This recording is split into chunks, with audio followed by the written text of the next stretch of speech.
Сәлем дарын онлайн қолданушылары, бүгінгі сабақта біз сіздермен енгізу операторымен танысамыз. Осы уақытқа дейін жазған бағдарламалардың барлығында айнымаларға алдын ала мәнді берген болатынбыз. Мысалға сан тең 10-ға, float тең мысалға 8,5-ке деген сияқты.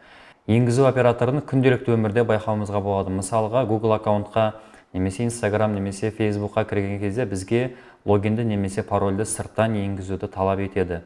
Яғни дәл сол сияқты бағдарламалау негіздерінің ішінде, соның ішінде Python'да да енгізу операторы бар.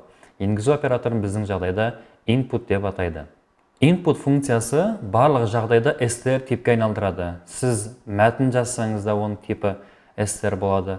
Сіз JSON жазсаңыз да оның типі str болады. Сіз float жазсаңыз да оның типі str болады. Демек, қазір біз input функциясын пайдалану арқылы белгілі бір айнымалыны инпутқа теңестіремізді, оның типін бірге тамашалайтын боламыз. Jupyter ноутбукта осы уақытқа дейін біз бір ғана алғашқы бағдарлама дейтін ғана терезені ашқан болатынбыз. Қалған сабақтардың барлығы ешқандай мағынаға ие болмаған еді. Бүгін жаңа Python 3 құрамыз, ол үшін new Python 3-ті басамыз. Осы жерге ең бірінші тақырыпша қалдырайық. Тақырыпша қалдыру үшін код бөлімін таңдаймыз да markdown дейміз. Сөйтеміз да бұл жерге жазамыз енгізу операторы. Енгізу операторы shift enter. Енді бізде қайтадан код бөліміне келді. Кез келген бір айнымалы береміз, мысалға сан болсын. Және де біз айтты оны input функциясын қолданамыз деп. Input жақша міндетті түрде қолдану керек. Және де осы енгізілген санды экранға шығарамыз, және де оның типін анықтаймыз. Ол үшін print сан және де type сан. Яғни қазір экранға біз не енгізсек сол шығады және оның типі шығады. Тексереміз shift enter. Мінекей қазір бізде енгізу оператор пайда болды. Shift enter.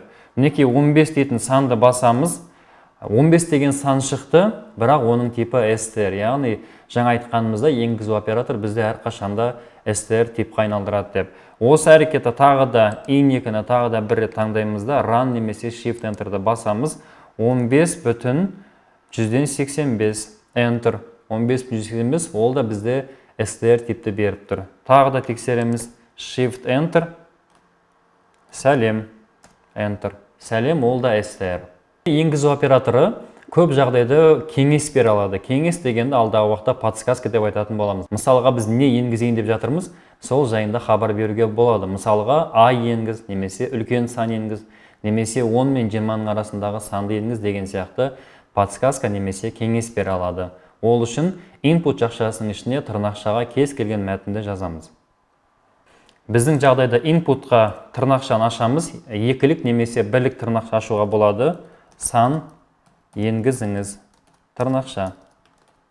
Бағдарламаны орындайтын болсақ, бізге ең алдымен сан енгізіңіз деген мәлімет пайда болады.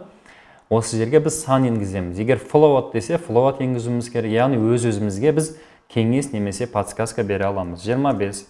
Қазір бізде сан 25 шықты және оның типі str. Input функциясының мәнін қажетті типке айналдыруға болады. Int типке айналдыру қажет болатын болса, input функциясының алдына int айнымалыны жазсақ жеткілікті. Яғни дәл сол сияқты оны floatқа айналдырып көруге болады. Қазір біз intқа айналдырамыз да тексеріп көреміз. Бізде сан тең input бар. Input'тың алдына демек оның типін алдын ала береміз. Жақшаны ашамыз және ең соңынан тағы да бір рет жақшаны жабамыз. Сан енгізіңіз деген жерге int деп жазайық.